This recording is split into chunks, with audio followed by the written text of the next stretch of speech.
नमस्कार, मैं सत्यदेव चौधरी, राष्ट्रीय अध्यक्ष सत्य बहुमत पार्टी, आज आपके सामने उत्तर प्रदेश में अभी हुए चुनाव में विपक्षियों के वोट को नहीं लाभार्थी ले गए, इसी विषय पर अपनी कुछ बातें रखने का प्रयास करूंगा।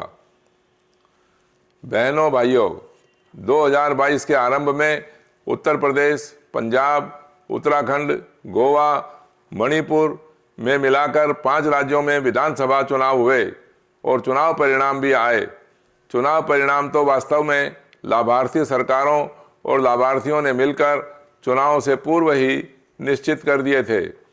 फिर भी चुनाव की औपचारिकता इसलिए करनी पड़ती है ताकि जिन गरीब मतदाताओं को लाभार्थी बनाया जाता है, ये मतदाता लोकतंत्र के झूठे भ्रम में गठबंधन की भ्रष्ट राजनीति करने वाले नेताओं के समर्थक बने रहें। गठबंधन की भ्रष्ट राजनीति के सत्ताधारी मुख्यतः 2 उद्देश्यों के लिए चुनाव करवाते हैं। पहले तो मतदाताओं को झूठे लोकतंत्र के मायाजाल में फंसाए रखना होता है और दूसरा, चुनाव के माध्यम से लाभार्थी मतदाताओं की औकात का परीक्षण भी हो जाता है।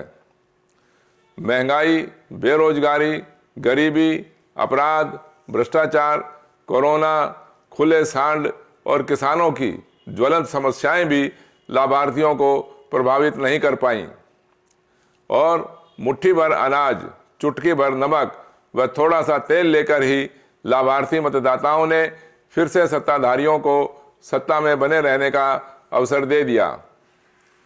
तुच्छ स्वार्थ के कारण लाभार्थियों ने भारत के भविष्य को दांव पर लगा दिया। लाभार्थियों के व्यक्तिगत अहम स्वार्थ और लालच ने भारत के स्वाभिमान को असीमित हानि पहुंचाई।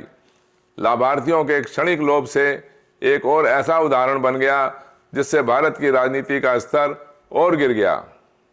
यदि लाभार्थी थोड़ा सा भी धैर्य रखकर विवेक से निर्णय लेते तो भारत की राजनीति की दिशा और दशा में आमूलचूल परिवर्तन हो गया होता।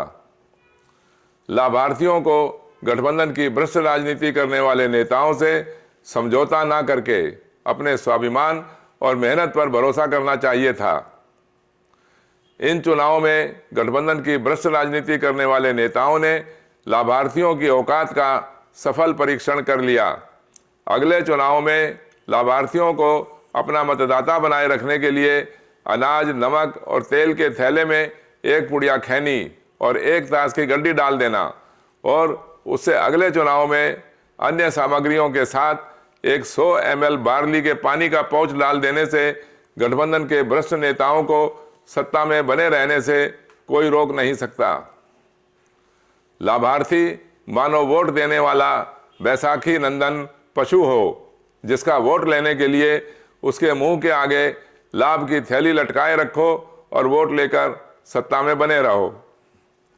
गठबंधन की भ्रष्ट राजनीति करके सत्ता में बने नेताओं की विकास दर इतनी तेज गति से दौड़ती है कि एक ही झटके में 2/3 से भी अधिक जनसंख्या लाभार्थी बन गए। मैं गरीबों की सहायता और कल्याणकारी योजनाओं का विरोध नहीं करता, परंतु गरीबों की लाभार्थी योजनाओं द्वारा राजनीति पर गठबंधन के भ्रष्ट नेताओं का एकाधिकार हो जाना तो कदापि कल्याणकारी और लोकतांत्रिक नहीं माना जा सकता। इन चुनावों में राम के नाम का एक गाना चला, जो राम को लाए हैं हम उनको लाएंगे। लाने वाले केवल राम को लाते फिर तो उचित था, परंतु राम के साथ गठबंधन के रावण को भी मजबूती से लाकर रावण राज को मान्यता दे दी। सभी राजनीतिक दलों ने गठबंधन के रावण का सहारा लेकर चुनाव का खेल खेला और जीता वही जिनके हाथों में शकुनी के पासे थे और उन पासों से खेलना आता था। गठबंधन की भ्रष्ट राजनीति में लोकतंत्र का लगातार हो रहे चीरहरण को रोकने के लिए राम की मर्यादा और कृष्ण के कर्मयोग पर आधारित सत्य बहुमत पार्टी बनाई गई है।